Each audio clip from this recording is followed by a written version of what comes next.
Process of Creation and Apostasy of the Beings. BD number 8566. July 22, 1963.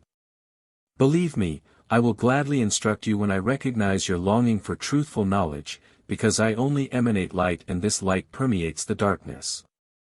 However, you are still in an area of darkness where light has to be sent to you until you are so filled by it that you can also pass it on again yourselves. But you will be receptive for my ray of light as soon as you desire clarification about regions which are still in darkness to you. Then I can illuminate you, I can once again gradually return you to the state of enlightenment and introduce you to knowledge which will make you happy. And there shall be light in you, you shall know where you came from and your final goal on earth. You can only receive this knowledge from me myself, who created you for my pleasure. You came forth from me myself. My strength of love externalized living creations who were like me myself, who were independent beings. Created by me as miniatures of myself.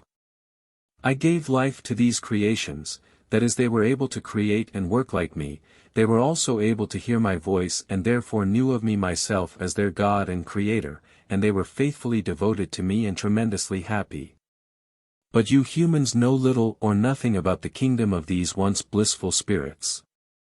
This kingdom was originally created when I wanted to recognize myself in images of myself, when I created vessels into which I could pour my love. I created spiritual beings because my infinite love wanted to give itself, it wanted to flow into similar beings whose perfection gave me unimaginable bliss. I created a spiritual world with living inhabitants for my delight, I populated it with creations of the most magnificent kind and rejoiced in the being's bliss, to whom I gave such happiness because love, which was and remains my fundamental nature, motivated me to do so. This spiritual world existed for an infinitely long time in harmony and most intimate unity of all beings with me, their creator and provider. For an infinitely long time these beings' will and love concurred with mine. Because the first created being, which I myself had externalized in complete perfection, loved me deeply and devotedly. It found unlimited bliss by constantly creating new beings brought to life through his will and the use of my strength. Which corresponded to my will, because the love this being felt for me resulted in the same will.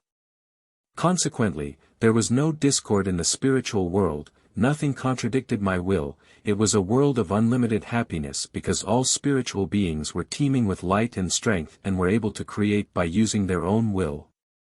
Which was also my will as long as the strength of my love permeated all my living creations. But this perfect state did not last.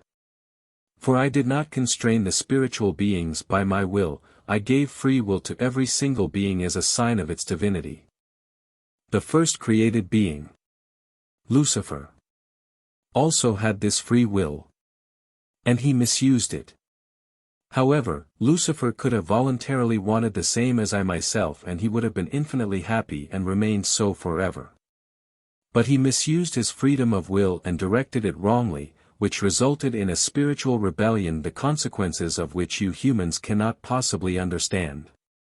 Nevertheless, you humans are the products of this past spiritual rebellion.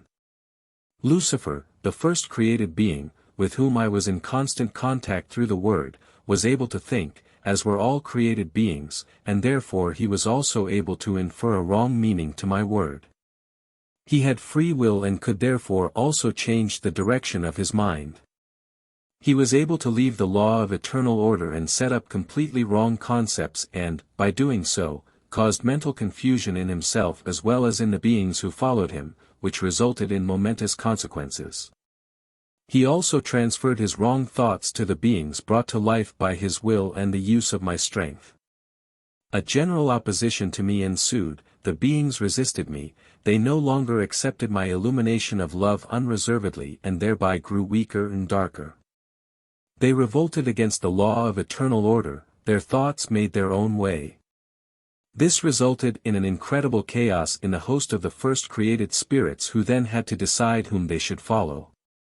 Which resulted in the desertion of countless beings from me. However, I did not put a stop to it, I only saw in it a means which would lead to even greater bliss than I could give the created beings, who certainly had emanated from me in all perfection but who nevertheless were always just my work.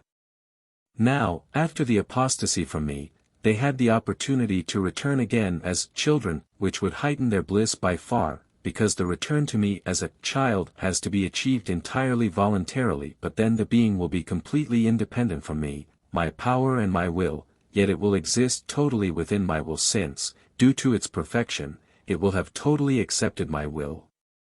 You humans are on this way of return to me while you live on this earth, and if you are of good will, my eternal light of love can permeate you once again, and all the knowledge you once possessed but voluntarily surrendered can be regained by you. And I know of no greater bliss than to give you this knowledge, than to offer you my immense love and to change your state of darkness and ignorance, so that you will become as you were in the beginning, so that you will achieve unlimited happiness again, so that you will reach your goal and return as true children to me, your Father of eternity, whose love is and eternally will be for you who once came forth from his love. Amen.